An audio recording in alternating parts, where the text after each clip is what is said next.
Nearly a half-century ago, at a Senate hearing on nutrition, a Dr. Nizel from Tufts suggested that sugary breakfast cereals should be banned in the best interest of all concerned, particularly children.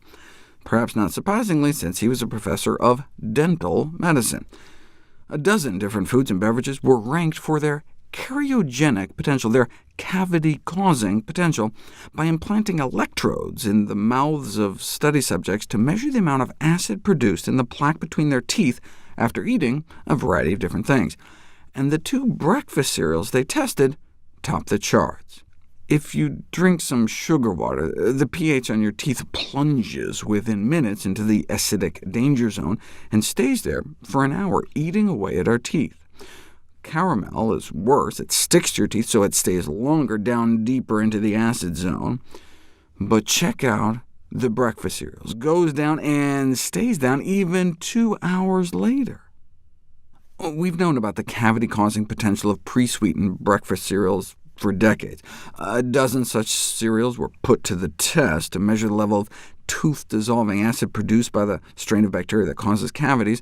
As one might expect, the cavity-generating potential was found to be related directly to the sugar content of each cereal, though Frosted Mini-Wheats was an exception.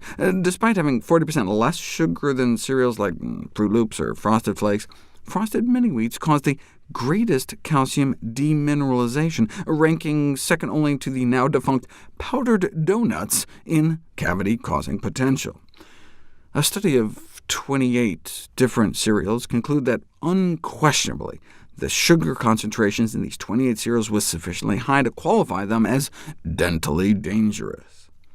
Wanting to be good corporate citizens, General Mills took their Super Sugar Crisp, which was 44% sugar, and reduced the sugar font size. Then, caring about children's health so much, they removed sugar altogether from the name. Kellogg's cares too. Though Sugar Smacks is apparently where space energy comes from, it doesn't sound as wholesome as Honey Smacks. Same cereal, healthier name. They did remove sugar from Corn Pops and Frosted Flakes. From the front of the boxes. And Cookie Crisp? I think the fact that it's made by a dog food company says it all. But General Mills protests a study they did in which teens were randomized to receive free cereal delivered to their homes or not didn't seem to get any more cavities, proving breakfast cereal is harmless for your teeth. Anyone care to take a guess at the study's fatal flaw? The kids in the control group were free to just have their parents buy their sugary cereals from the store, and so both the experimental and control groups may have been eating the same amount of cereal, with the only difference being that the experimental group received its cereal free, and the control group had to pay for it. What did the General Mills researchers have to say for themselves? Dietary control so rigid as to exclude the ingestion of cereals by children would be difficult, if not impossible. But then it's not a control group.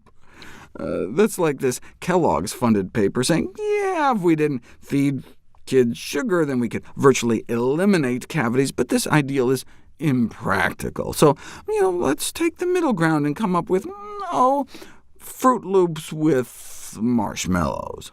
But hey, at least they're fruit-shaped, or at least fruity-shaped. Observational studies have also failed to link breakfast cereal consumption with cavity prevalence, though, or incidence. This is presumed to be because eating it with milk helps clear food particles from the mouth, though Frosted Mini-Wheats did lead to the same sugar retention in the saliva 10 minutes after intake with or without milk, and the other cereals were cleared out faster. Sugared cereals are often eaten as snacks by kids, though, without milk. And 10 minutes after the ingestion of dry, sugary cereals, you're left with nearly 50 times the sugar residue in your mouth, compared to swishing the sugar down in liquid form. It is inconceivable, conclude the researchers, to contest the fact that frequent between-meal ingestion of foods like high-sugar cereal is dentally hazardous.